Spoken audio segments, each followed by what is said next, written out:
La invitación.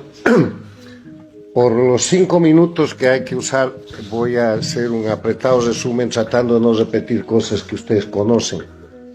Primero, quiero empezar diciendo que el siglo XXI está marcado por el crecimiento del castrismo.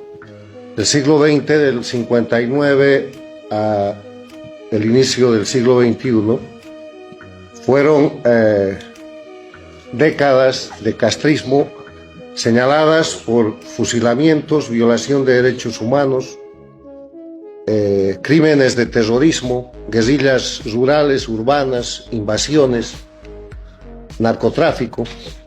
Cesó eso cuando cayó la Unión Soviética y montó el castrismo el Foro de Sao Paulo, que estuvo latente mientras Cuba agonizaba en su periodo especial, pero en el 99 llegó Chávez y le proporcionó dinero y petróleo y recreó el castrismo, que penetró en el siglo XXI con el discurso del movimiento bolivariano, Proyecto ALBA, después se llamó socialismo del siglo XXI, y hoy se denomina castrochavismo porque el castrismo del siglo XXI no existiría si no fuera por el aporte del dictador Chávez para recrearlo y para entregarle Venezuela entera. ¿Qué es el castrochavismo? Lo he definido en un libro mío que tiene más de 5 años, que está traducido al inglés y que ahora se presenta el próximo mes en el Brasil, traducido al portugués, que se llama el castrochavismo. El castrochavismo es una organización de delincuencia organizada transnacional que recrea toda la metodología castrista del siglo XX en el siglo XXI y que detenta el poder por medio de terrorismo de Estado bajo el liderazgo de Cuba en Venezuela, Bolivia, Nicaragua, y busca expandirse conspirando contra las democracias de la región.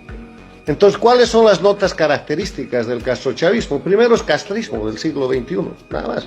Lo mismo, los mismos crímenes, las mismas prácticas, ejercicio del poder con terrorismo de Estado, crímenes de lesa humanidad, presos políticos, tortura, asesinato, exilio político, agresión a las democracias, guerrillas, narcotráfico, en el siglo XXI.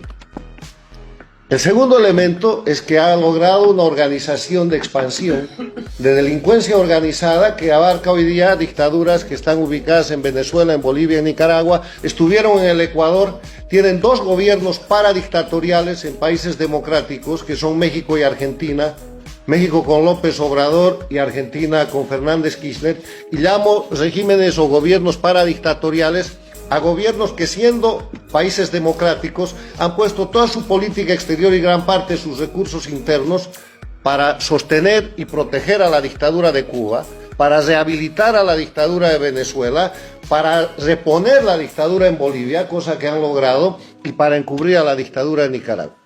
Y ese es el papel de López Obrador y de Fernández Kirchner, que están pagando el dinero y el apoyo recibido del castrochavismo para tomar el poder en esos países. Pero hay 2 países más donde detenta el castrochavismo el poder ejecutivo, que son Perú y Chile, bajo observación porque no han logrado avanzar. Y el resto son países bajo amenaza porque a través del Foro de Sao Paulo, a través de las FARC, a través de las organizaciones de narcotráfico, a través de todo el sistema castrochavista, que es muy extenso, que va desde las embajadas de estos países dictatoriales hasta la operación criminal por medio de mafias vinculadas con la mafia rusa, con la mafia iraní y con todo el sistema de las dictaduras transnacionales que están más allá del hemisferio, operan para destrozar las democracias. Entonces, en ese marco, yo creo que es una gran idea un frente hemisférico para la libertad.